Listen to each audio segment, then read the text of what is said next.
Good morning, all. Good morning, all. You may be aware of the fact that the emergency lights are on around the hall, but there's nothing that is emergent other than for us to proceed. Good morning and welcome to all of those that remembered that we changed our schedule from first Saturday to second. How many came last Saturday?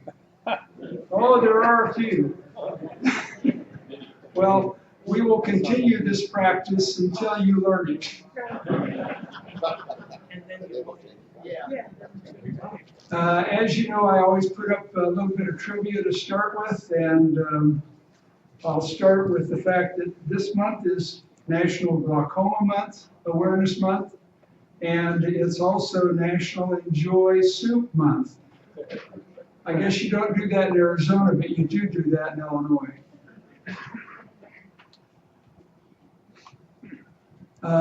This covers our menu for today. We'll start off with a financial report, membership, computer club matters, training, community matters, and today's presentation, which is I plan to write a book. Where do I start? And that's what the display is up here afterward that you'll be able to come up and visit if you like. As to our finances, you can see on the financials, the financial highlights, I guess I'll call it, that we are still doing well financially. We're not broke. And the Grafton Food Pantry, we thank you very much for your contributions of $2,046 that was transferred to Grafton Township Food Pantry on your behalf.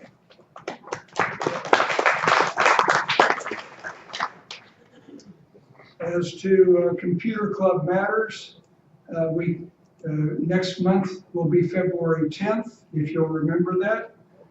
And there was a class that was held on January 8th, led by Ralph Wienes, and there were about 25 in attendance, and it shows that we still have interest in learning about Windows 10. And we have a few more classes that are scheduled, cloud computing on the 17th and the 24th for Android phone.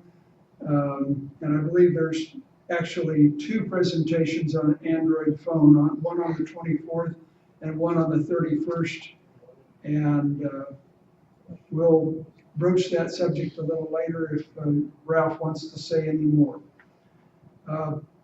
We're still looking for new topics for this general meeting. If you have any suggestions, one suggestion I received recently was how to set up YouTube TV. And that would stimulate a lot of people wanting to try to cut the cord, I assume. But that's one suggestion that I heard. Please feel free to come up afterward and see me and tell me all those other topics that you're interested in.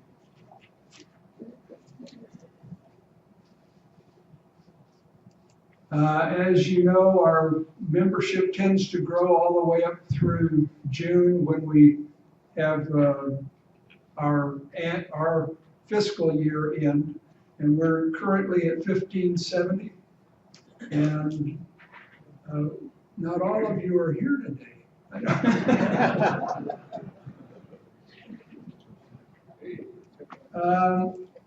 I was wanting to get a little show of hands with regard to the newsletter. We changed the format of the newsletter, and I just wanted to find out if it was working out well for you. So, number one, how many read the newsletter each month when you get it? And number two, did the format cause you any difficulties? Yes or no? No. That's great. Okay. Ask how many didn't get it. Oh, how many did not get the newsletter? Oh, we've got 4 hands. So for those of you that did not get the newsletter, if you wouldn't mind, come up front and we'll give you a piece of paper to sign your email address on, and we'll explore that, if you wouldn't mind.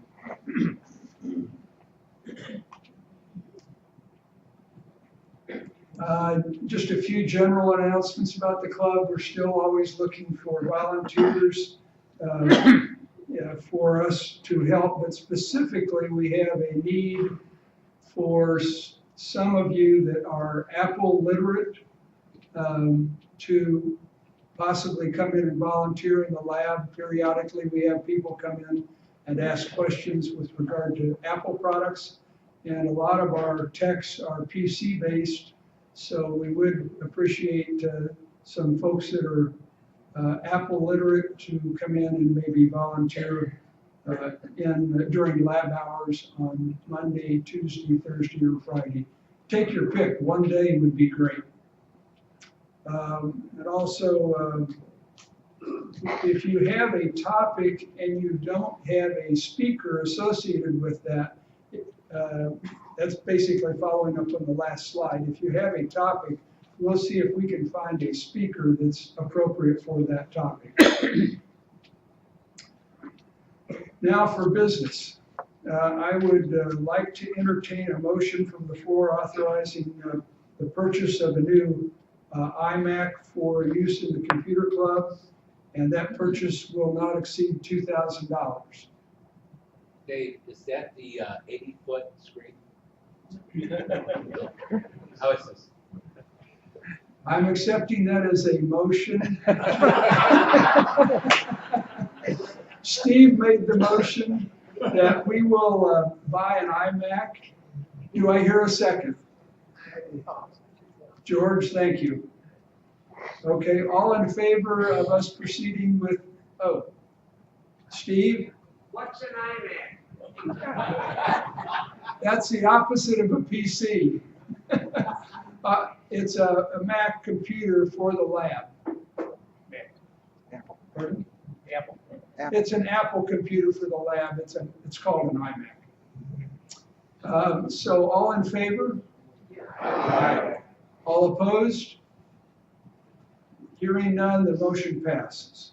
The second is we need to have authorization for an expenditure of $1,500 for the deep freeze that we put on the computers that allows software updates, but it also removes any data. So if you come into the lab and work on something personal, then you know when the machine cycles down that all of that data disappears. So we're putting on deep freeze on the machines so that it will maintain the security of the systems, but also let updates through. I hear a motion. Jim, thank you very much. A second?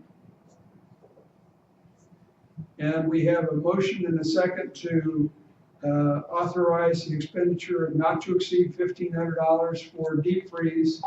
Question? So one-time expenditure, or is this something? No, on deep freeze, it's an annual expenditure, but it is over the $500 limit. That's why we're bringing it to the meeting for approval. Yeah, it's around 10 cents a computer a day. It's about, Frank has given me the specifics. It's 10 cents per computer per day. So all in favor of us expending $1,500 for deep freeze? Aye. All opposed? Motion passed. Thank you very much. One other thing I'd like to point out is after the meeting today, if you feel like it and you want to stay warm for a little bit longer, why don't you stroll down to the display windows down on the left-hand side as you're going toward Fountain View. And the PhotoSig group has set up a wonderful picture and camera display that I think it would be well worth everyone taking a peek at as things go on. Thank you very much to Jeff and his group.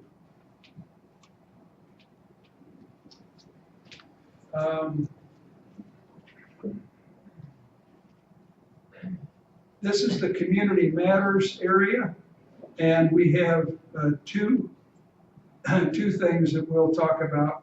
One is the board meeting that will be held on February 10th.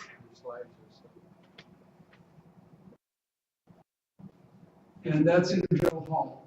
Why are we, that's not the slide I prepared.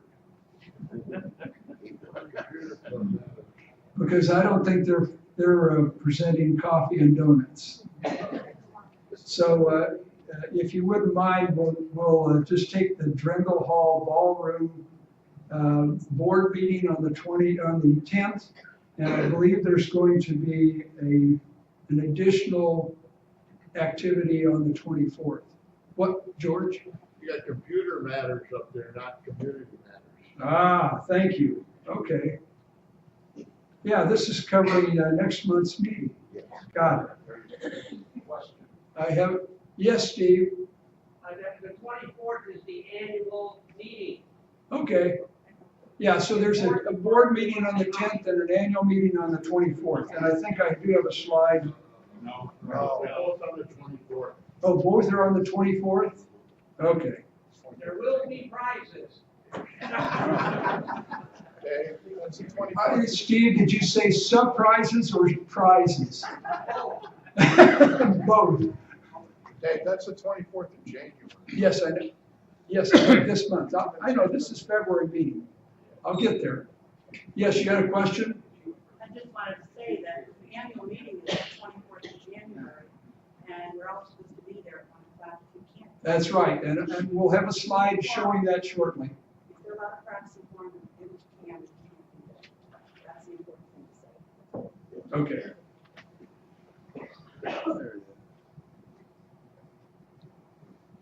Ralph, do you have any other comments that you would like to make with regard to training? I do. Come ahead.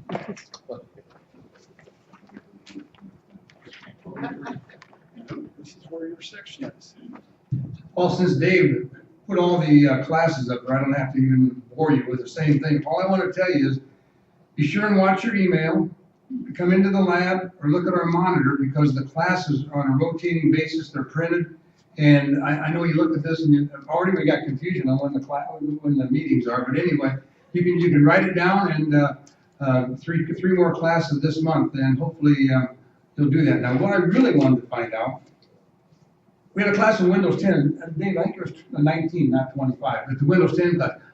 How many people would like another Windows 10 class in February? That's good. Only one. No, that's fine. But probably March or April, we'll put another, because a lot of people got computers for Christmas, and if you had 7 or XP or Windows 95, it's a little bit different with 10. The other thing I want to know, would any of you be interested in a class on how to create your own greeting cards? About 4, 5, 6? Well, we'll consider that, because you can do that. Cards are $4 or $5 a piece now, and you can make them at home for probably 3 or 4 cents. But the next couple of months, I'll ask that again. So be thinking about it, because we might be able to set up a class on how to make your own, quite frankly, Hallmark greeting cards. That's all I have.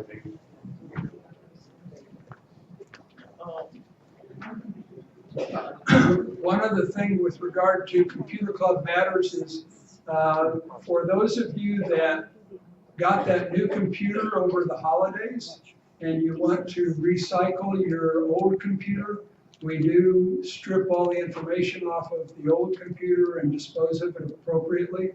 And we are, as you know, we salvage parts out of computers and reuse those in the lab for other purposes. So if you do have any old computers, laptops specifically, that are in need of recycling and you would like for the data to be stripped off appropriately, we offer that service, as you know.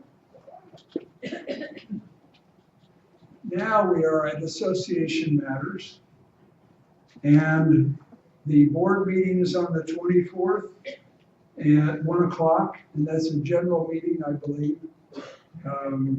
And then also I wanted to point out on the 15th of this month, January, which is next Monday, I believe, there will be a Dr. Martin Luther King Day presentation and facilitation by Gloria Reedus, who is a member of our computer club.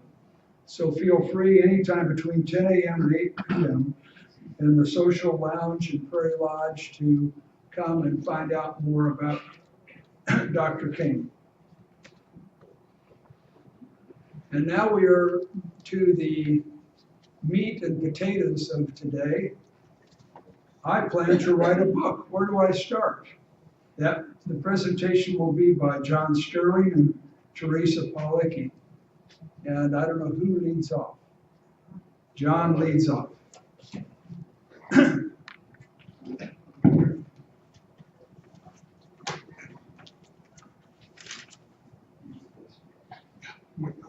Where is it here? That's town. This one was right. Good town. We've had a number of members come into the computer club wanting help on putting together a book. They want to publish and print a book. So, and we've run a few classes on picture books, but what we've done here is we're going to tell you about 5 different ways to publish a book.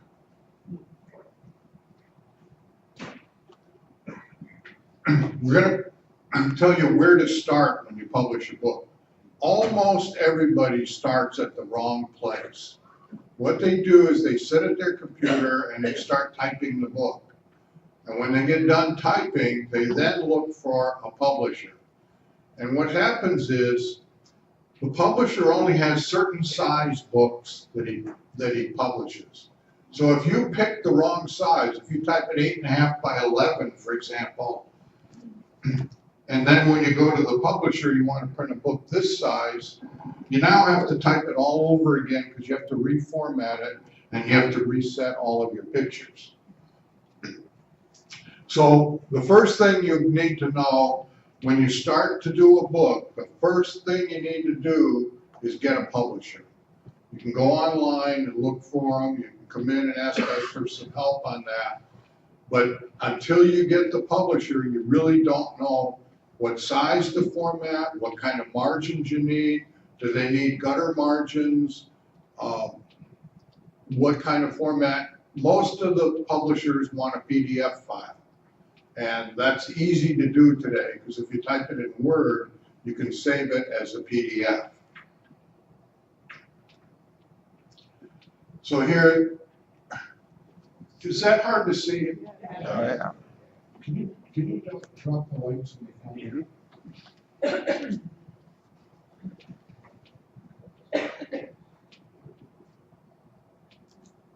Is that better?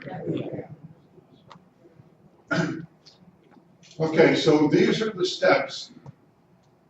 You want to pick a printer or publisher even before you start typing. The next thing you want to do is go to the library and study various books. What you'll see is a bunch of different sizes. After a while, you'll get to see some standard sizes, 6 by 9, 9 by 6 by 9, and 8.5 by 11 are fairly standard sizes. From that study, you want to pick a book size and make sure that the publisher you're looking at using has that particular size available. Then you need to pick your page margins, your headers, your footers, the format that the publisher needs. And most of them need a PDF. At this point, you're ready to start typing. The other thing you want to do is study your options to market the book. If you're doing it as a family project, the number is going to be fairly small, and that's going to determine the type of publisher you're going to use.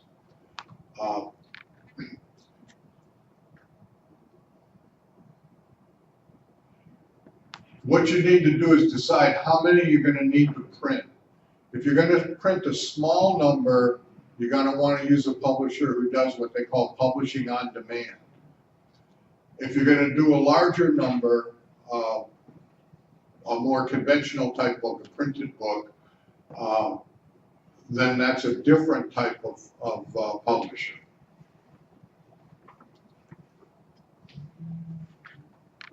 You need to then select the type of book you're going to do. picture book, and on the table here, we've got a number of, over in this side, a number of different picture books that are really nice for doing, documenting a trip that you've taken. This is one I did on a trip we took to China.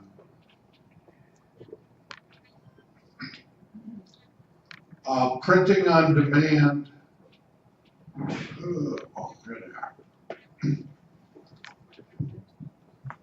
We had a member come into the club a few years ago. He wanted to document his life story, and he was in World War II. And this is the book that he published. But he was doing it primarily for his family. So he needed like 30 copies. So that pretty much said that he had to do printing on demand.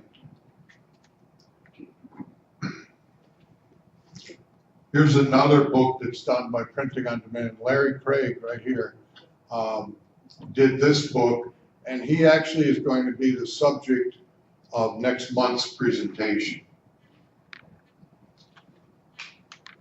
Ebook, once you do a book published on demand and you have the e-file, with a few changes, like there are no page numbers on a Kindle book, you can then do an ebook. One of our members published a book that got sent digitally into outer space. And that's an option that you have if you're interested in sending your book into outer space. And then the most common type of book, although I don't think many people here are going to do it, is a conventionally printed book. And in this case, what they do is they make a printing plate that prints a large sheet of paper. That paper then is folded up and cut, and that becomes the signature. And typically a signature is about 16 pages.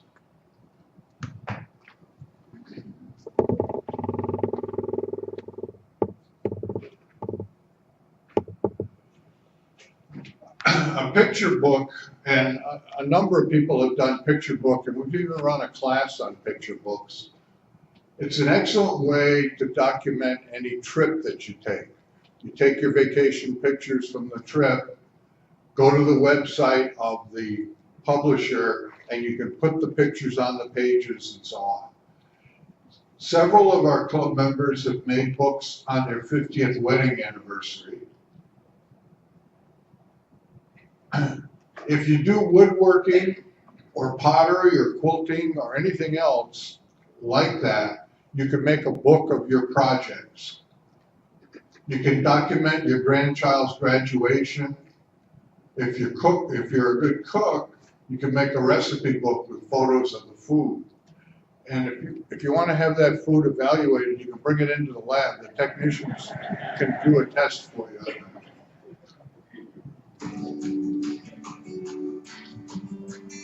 This is a little video on how you do a picture. Now we're going to see this book, which I made using the custom path. This one is a book that I made for my boyfriend. I made it about our trip to England and Amsterdam. Now, to make a book in custom path, you're going to go to photo books, then you're going to go down to custom path. It's going to come up and offer you which book size you want to do. Now, there's a lot of different choices for style. I'm going to click on the travel section, which is going to open up a load of different choices for me. The beauty of Shutterfly is that you can get pictures from everywhere, from your own computer, from share sites, from Facebook, from Instagram, and they'll all come up in this little section here. I've made an album already called UK, so I'm going to click that, and then I'm going to select the images I want to add. Now, I personally think the best way to start is to do the cover. So we can click on the front cover page. Now, what I would want to do if I'm picking my photos, I'd go through the album and I'd pick the photos that I want to put on and just drag and drop. And I can fill in the text box, write the title. After I've got the cover done, I can move on to how I'm going to arrange the book itself. For this one, I don't use autofill. You can do it, it is an option. I tend to select and arrange them as I would like. And then I can go onto layouts and decide how many photos I want to put on that page. I can drag the pictures from a photo strip onto the page, but another really good option is to click storyboard. Now the beauty of storyboard is it's a pictures only view of your book. Now for example, I can drag the images that are relevant to this page, and then I simply click apply changes, click yes, and it's going to put it all together for me on the page. Now say I like the way this is coming out, but I'm not quite convinced, I can then click customize page, where I can change the size myself. So I can make the image smaller, I can drag it, I can tilt it into a different angle should I want. The other thing I love about Custom Path is the embellishments, stickers and ribbons. So I drag it onto the screen and then I can move it and size it how I feel will fit and print nicely on the page. Now once I'm happy, I can click preview. You can see all of the pages in their positioning. When you're happy with it, click done in the corner. And then This goes down.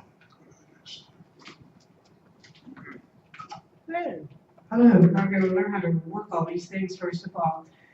I'll start with something that I've done, and as you can see here, there are many reasons why we would write a book. And after living out here for almost 14 years, I've talked to a lot of people who have a lot of memories that they'd like to share. And I had some memories of my husband who had passed, and I wanted to do his biography.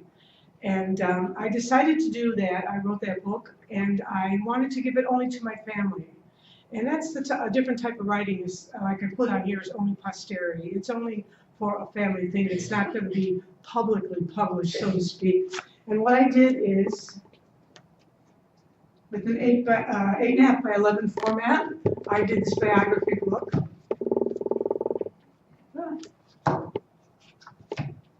And I gave it only to my children. It was very heartwarming when they did receive it and they loved it. However, what John said at the beginning, find a publisher first, is absolutely correct. I wrote the book and then I came into the lab and I said, now I want to have this published. And just about everybody laughed at me and thought, you've got to be kidding. I mean, where are we going with this? But through the help of many, many people, and if you can't believe the help that is in that lab and the knowledge. If it wasn't for the people in the lab, I would have never got this book done. But let's move on to something else here.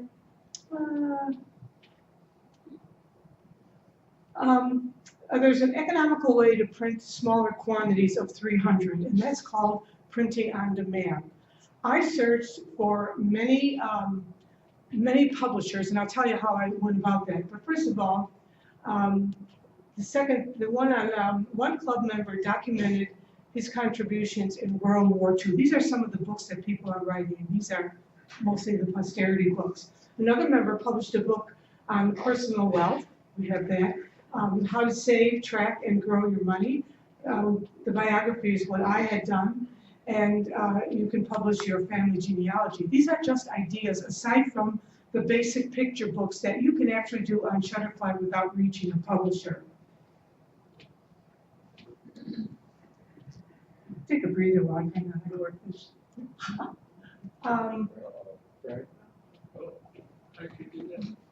She pushed down and stuff. Oh, I did push down. Roll it down, you push down. Yeah, but I gotta get back. Let's look at publishers alone. You're Got good. it there? Okay. How to select the publisher. Of course, talk to people who have published books, and that's what I did. The word publishing scared me. If I publish. I don't want this to go to the world. I just want this printed up. And I searched on Google, publishing a book, self-publishing a book, printing on demand. I did a lot of searching with that. And I read literally, I cannot tell you how many publishers. And some of them are called 48-hour books, Lulu Publishing, Blurb, BookBaby, and of course Amazon Creative Space. I'll go through that in a little while. But I chose Publisher on Demand. I chose 48-hour books to publish. the idea that 48 hours just struck out to me. I thought, oh, good, if you could get this done in 48 hours, that'd be great. It took me years to write the book, so I thought 48 hours looked pretty good. Let's see, and you do your own writing when you write a book. There are publishers that will help you edit, they will help you format, they will advise you on how certain things should be put together. There are charges for that. They don't just say, I'll do that for you. But if you do run into some type of problem with trying to get your book completely written, they will help you. And like I said, there is a charge. And I'll interject every now and then on some ideas that came across to me. The most important thing when you're writing your book, when you found your subject, you found your publisher, you found your format in your writing, is to have it proofread. Now, a publisher will also proofread your book for you. I had many people proofread my book. I had people who didn't even know my husband proofread it, asking them, what did you get out of it? Do you know what kind of person he is after reading this? I had a lot of the gentlemen and ladies in the lab go over it. When I was finished, I had other people continue to proofread it, and 48 hours helped me with that. They said, have as many people as you can proofread it, because no matter what you do, there's something you're going to miss. And when I was all done proofreading it, I told them, I'm all done proofreading it, I'm ready to send it in. They wanted a PDF format. And they said, did you proofread it until all done? I said, yes. They said, good. Before you mail it in, proofread it again. So, and I just remember that, and I did. And they were extremely helpful. They helped me over the phone. They spoke to me personally. They understood that I wasn't that great at understanding exactly what they wanted, how they wanted.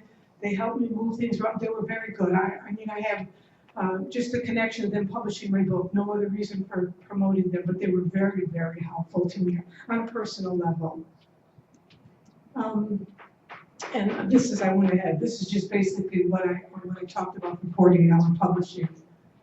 Amazon, let's talk a little about Amazon Creative Space. Amazon Creative Space, they guide you through your entire manuscript and writing. You're given a free ISBN number, and John will get into that in a little while. But they give you that when you write a book.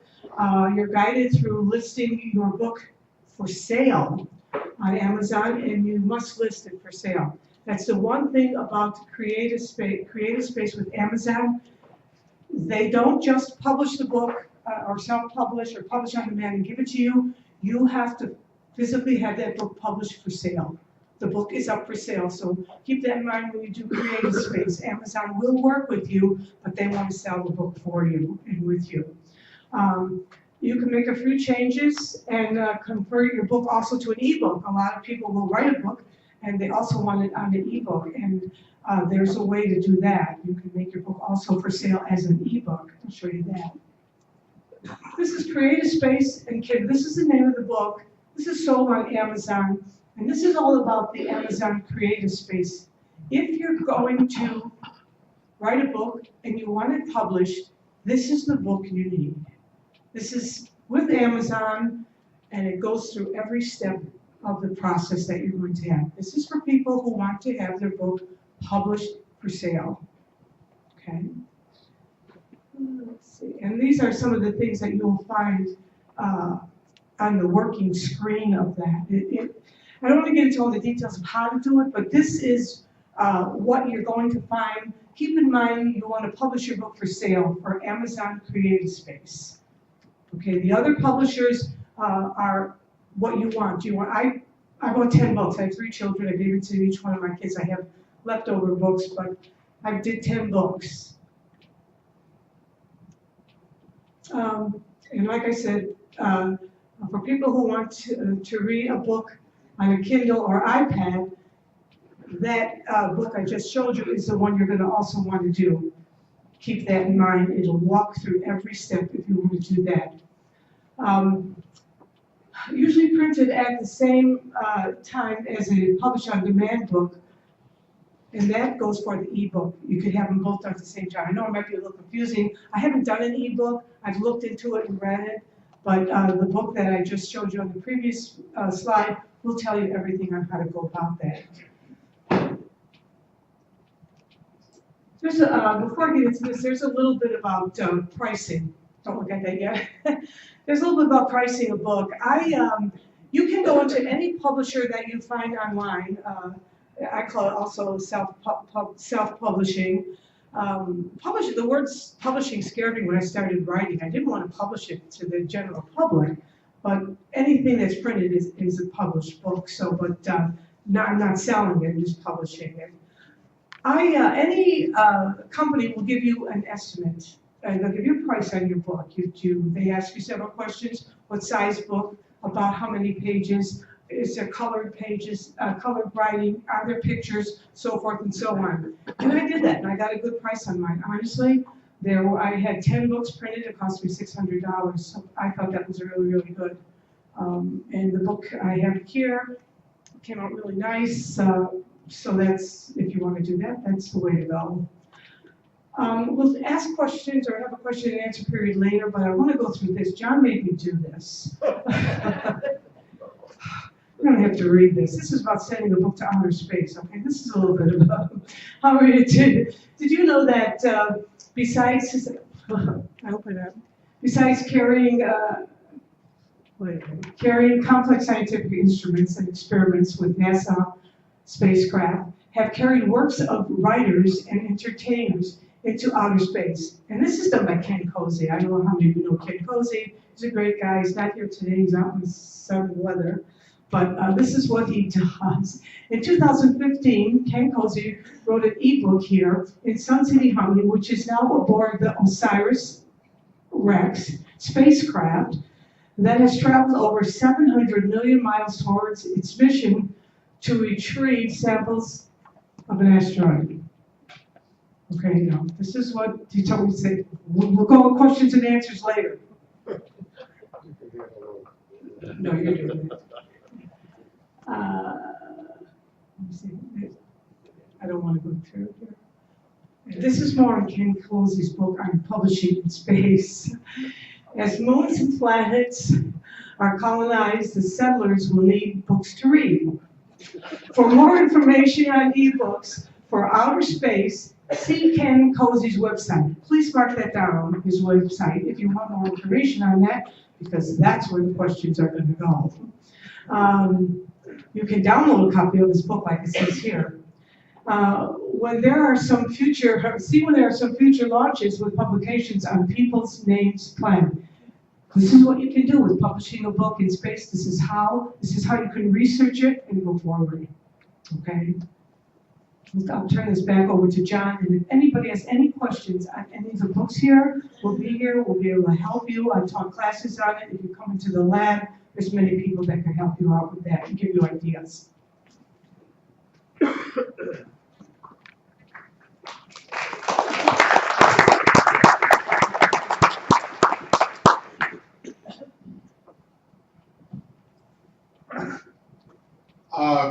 I want to talk a little bit about conventionally printed books. I've done 6 books about like this. This is a project I had before I came here. I lived in Rhode Island, and I worked with a group at the Historical Society recording the cemeteries around the state. And I published books on 6 of the different towns in Rhode Island. I've got 2 of them here for anybody that would like to see them. But basically, if you're going to do a conventionally printed book, the printer has to set up plates in a printing press and print all of the pages for all of the books you're going to have all at one time. So you've got to essentially, for example, a small run. Most of my books were published by the Rhode Island Genealogical Society, and they printed 500 copies of each book. And those books, those print runs range from 7,000 to 9,000. So unless you have a ready audience for it that you can sell, in this case 500 books, that's not the way you want to go. And I don't think most people would want to do that. But if you're printing anywhere from 500 to 1 million, the conventionally printed book is the way you want to go. Most of the books in the library are printed this way. There's 3 different registrations that you need. Well, you don't need to do it, but these are available to you, and most books have these. First thing is the Library of Congress. When you're going to do a book with a print run of, say, 500 or so, you can register your book at the website for the Library of Congress, and when you're all done and have it printed, you send 2 copies to the Library of Congress, and they put that in their collection. Copyright, if you want to copyright your book, you go to the Library of Congress website for copyright, and if you do the registration online, it's only $35. Teresa mentioned earlier the ISBN number, International Standard Book Number, and if you look on the back of almost any book, you'll see a number here, and it's usually with a barcode. And if you're going to sell the book in a bookstore, you must have an ISBN number. They use that to put that into their computer, and if you don't have an ISBN number, they have no way to handle it.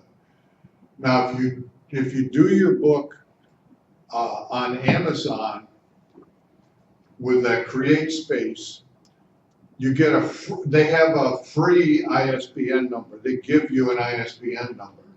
If you're doing it on your own and you want an ISBN number, a single number is $125.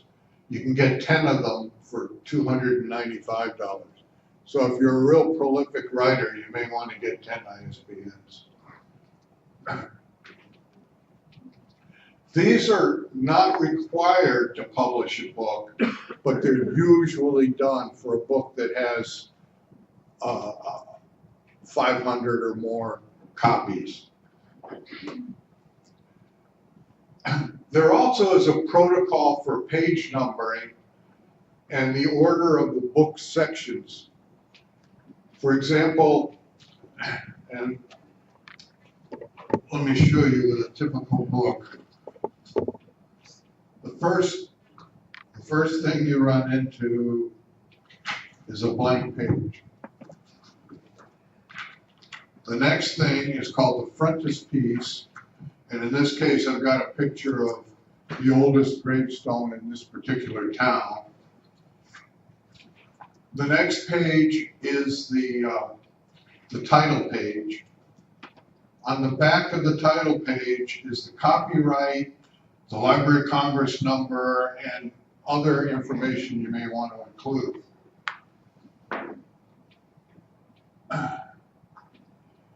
Then there's a number of sections, and each of these sections starts on an odd number page. The odd number pages are on the right-hand side. So if you have chapters in your book, each chapter will start on the right-hand side, on an odd number page. And very often, if there's a blank ahead of it, you can put a picture there or an illustration or anything you like. So then as you come down through the various things, the foreword, the preface, the acknowledgments, those all start again on the right-hand side, on the odd number pages. Chapters start on the odd number pages. The appendix and the index will do the same.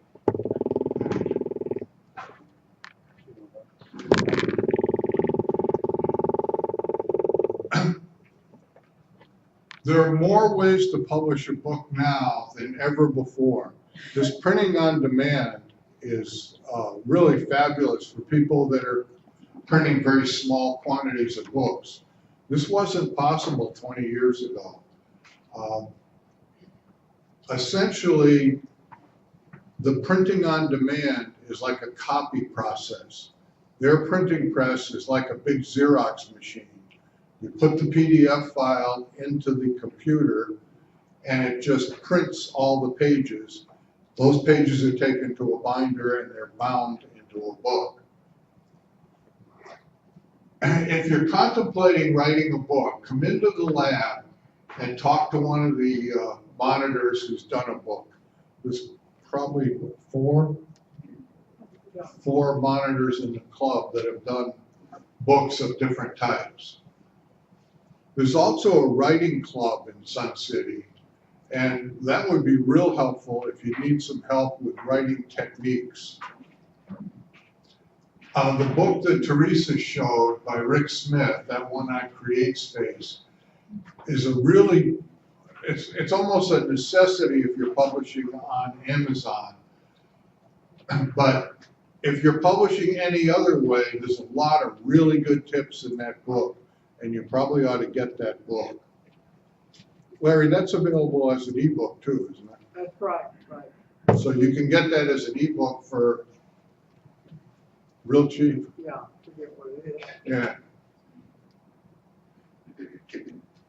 Questions?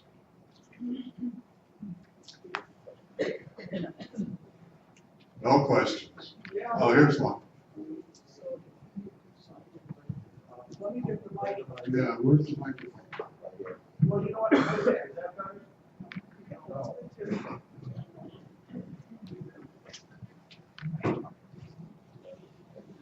Yes, what about, like, if I submit photos and stuff like that to one of these online publishing facilities, what is the ownership of those photos? You know what I'm saying? Do I, Are you giving those to the public, to the for their publisher? also? No, you're not. Okay, so there is some type of agreement or something that you click on. Right. Okay, so you do have, and what about the security? I'm not sure what you mean by Well, you know, like someone else capturing those. I think it would be rare for that to happen.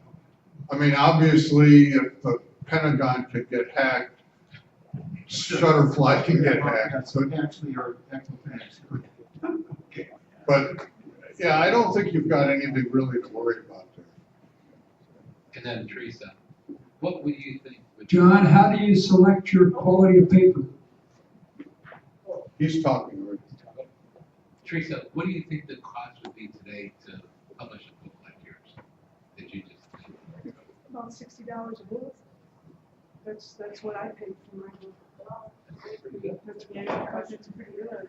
Yeah, we didn't hear the answer. Oh, I'm sorry. Oh, the question was how much it costs for a book? Yeah, it would be about $60. That's what I paid for my book, and I pick out the cover. And, And that was just 10 books. yes, it was 10 books. Mhm. So that's- If I bought more, it of course would go down. Right. And our book was colored all the way through, so that made it a lot more expensive. You can get a black and white book, just text, and some black and white drawings in it, limited number, for the $8 to $20 from some copy. I have a lot of pictures. This is, You're talking $8 to $20 each, correct? Yeah. this, That book there, because it had color throughout the book, made it More expensive. more expensive. here's one that a fellow published, and I think it was about 7 or 8 years ago. It's all black and white. It's 160 pages. And I believe he printed 10 of those for $300. So $30 a piece. They'll vary considerably depending on what publisher you use and what size. The bigger sizes tend to be a lot more expensive. Larry, how much did your book cost to publish? Absolutely nothing. I like your guy. But then you could buy the copies online? You can buy them, As the publisher, you get to buy wholesale, and my book there wholesale is about $2.50 a book. Right. But the only expense I had was buying the $10 book on Amazon, and telling me how to do it. Yeah. So Amazon really is, from all the publishers I've seen, probably the cheapest for very small quantities. But in some cases, people will not want to put their book for sale to the public. And that is a requirement when you do that. Otherwise, they do a really nice job of publishing and printing the book. Now, I used a free cover. I did everything free. And you can see my cover doesn't have much to it because the cover is very, very plain because Amazon has about 30 or 40 covers that they'll let you use for nothing. And I used one of theirs. Now, you can go to, they offer a service to design a cover for you. And also in the book that I bought, he has several sources online that you can go and have them design a cover for you for, quite a bit. You're going to have to hire an artist and a company that does that. So, but I picked everything free to do mine, so. Doesn't they have a larger font for your name? Yeah, no. Okay, for the folks that are looking for a simple idea, look at the picture books. This is the thing for the masses, I think. The picture books, they are very, very useful because they remind you of a trip you were on or some occasion very, very well, and you can just look through it. It really is nice to have laying on the coffee table. Yeah. Question I've got is there a software package out there that you can load into Microsoft that will, as you write the book, capture the chapter, the page numbers, the index, notes? I'm not sure what you're asking. You're talking about making an index, or you're talking about? No, I'm talking about a software package I had some years ago on a K-Pro 10. With that amount of storage, this software package would do all of that. So when you wrote a book and you indicated this is going to be a chapter, it would keep the chapters straight. If you wanted to have an index, it would create the index. If you wanted to make a note or any references, it would capture all of those, and when you printed it, it would be your entire book. Well, take a look at this book. This has all of that in there, and I did this with Microsoft Word. Word will do it, but it requires Pre-formatted. Yeah, What's that? pre-formatting. Pre-formatted. You can pre-format in Word, John.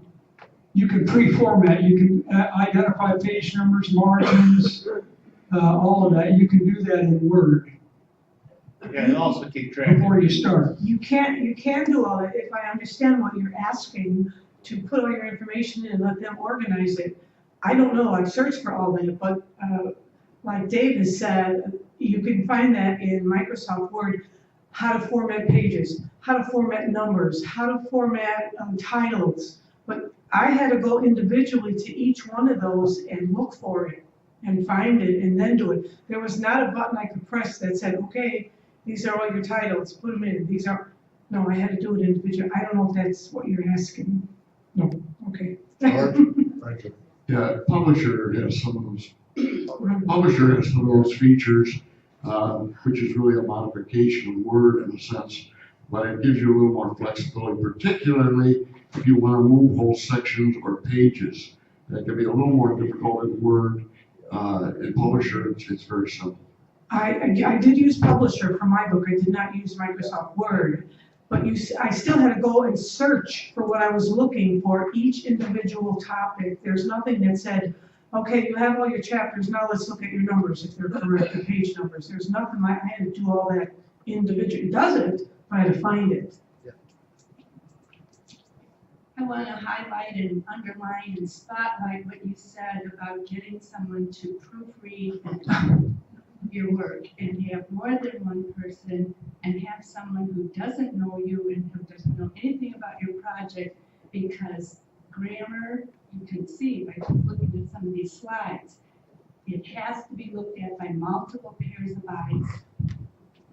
So true. Different people, and that's why I did choose somebody who didn't know myself or my husband or the family, if the idea flowed, and you're right about proofreading.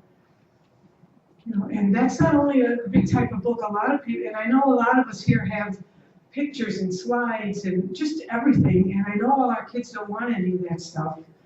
So, I try to put some of these, and these are the good books to put together, these little books that are like 8 by 8, something short. Just an example, this one is my son and his dad, my husband. One day my son said, I don't remember everything that Dad and I did. I don't remember what we did. And I thought, are you kidding? So I went and I looked at all my pictures and everything I had, and I put together this whole book about me and my dad, what I learned from my dad.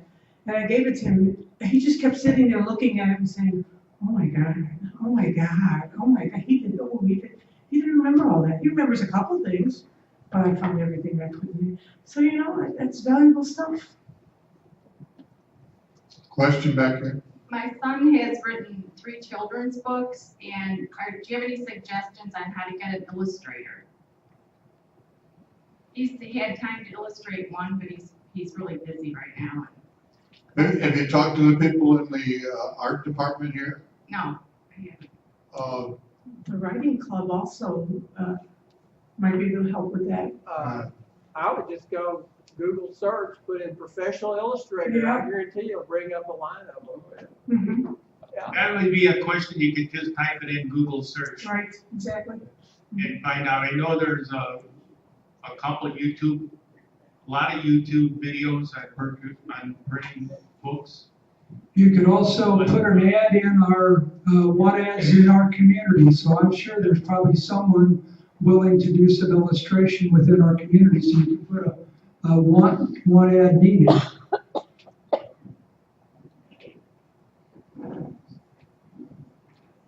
Any other questions? For those of you that raised their hand with regard to not getting our newsletter emails, please see Jim Nelson after our meeting closes today. Yeah, come on up and look at the books. Come on up and look at the books, and thank you very much for coming today.